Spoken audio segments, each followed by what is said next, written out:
Okay, so at this point, I'm satisfied with the background. So from here, my daughter's going to take over and I'm going to have her do whatever drawing she wants to do on it for each of the girls, each of my nieces, so she can add her own thing to it. I just did this part for her just to get her started. And then, like I said, she can draw whatever she wants on top of that. So this is the one. And for the finished background, and then this is the other one.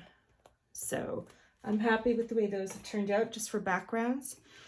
And yeah, so when my daughter's ready, she's going to do these. Like I said, I won't be filming her doing that. I'll just show the finished result of that, just because I don't want to put her on camera for obvious reasons.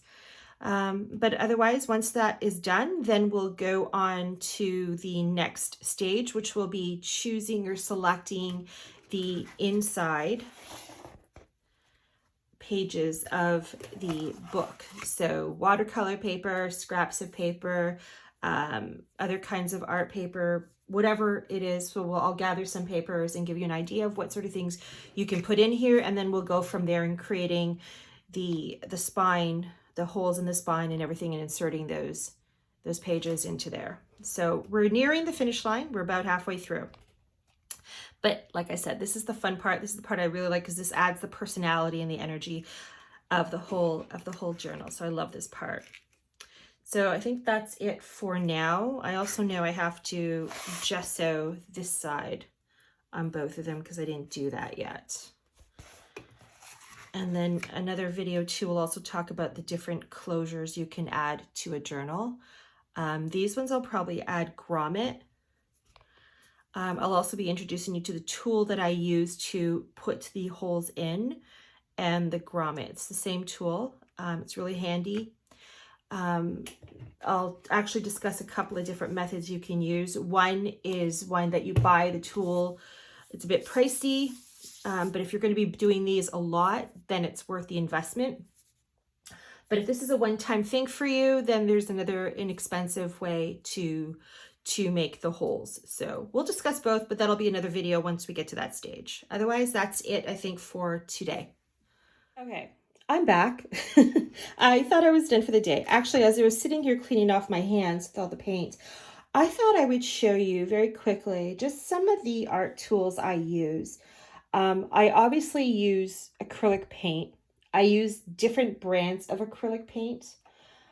Some are super inexpensive,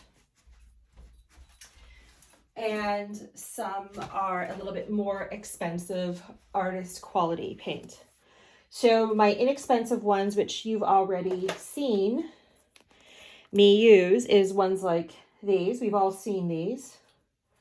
You can get these at the dollar store, Walmart. You can get them at Michael's or any other art store, craft store. So I like these. These are inexpensive. They're great when you're just wanting to do these fun little projects. And they're also great too for background, building your background, especially on a project like this, especially when, you know, the majority of the background is just going to get covered up, which is fine. I use those when you want to just have fun with color and splash on something. Another brand I use is Amsterdam. That's relatively inexpensive. I also use this one here as well. What is that? I don't know how to pronounce it. I'm not even going to try. You can see it. And I also use Winsor & Newton. These are paints I use a lot when I'm painting on canvas. Love these. I use Liquitex. And I also use Riotech. Riotech is amazing. I'm really happy with this, and it's also not too expensive. And they come in these tubs, which is really great, excuse me, when it's color that you are using a lot of. I'll just show you. Excuse me. So these are the colors I use a lot of in Riotech. So I get the tubs. Again, super inexpensive. I use these a lot in combination with white paint when I'm doing the faces, the colors. So it helps me add shadows and skin tone, all that sort of thing. And then I blend it in with white to lighten it up a bit, depending on the color of the skin tone I'm aiming for. So those are the ones I use a lot of. I also use inexpensive paintbrushes. These are, excuse me, dollar store paintbrushes. So I have my paintbrushes go through a lot, so I don't like spending a lot of money on them because, like I said, I really put them through a lot. I've used them pretty much, and the bristles get all raggedy. So I don't want to do that. I do have more expensive paintbrushes that I use, but I don't use them very often, especially when I know I'm going to be pretty brutal with the paintbrush. I also use these. These are just inexpensive. I got these in the hardware section in Walmart. They're like a couple of bucks. And these are great as well for adding texture, especially when you're working with a large canvas. And I'm using, like, for example, liquid ink, acrylic liquid ink, and I'm having it drip down the page or the canvas. And then I use this to just lightly brush and blend it in more. So you still get the streaking of the drip, but it's more blended in and softens it up. So these are really great and inexpensive to use. The other thing I use are, just going to get them here. Okay. I'm going to move this out of the way so I don't ruin it. So I use a lot of pastel. I use soft pastel, oil pastel, and I also use chalk pastel for blending. If you've ever seen my canvas paintings, I've used, so that's why my paintings are generally mixed media. So this is Rembrandt, and this is a chalk pastel, artist quality.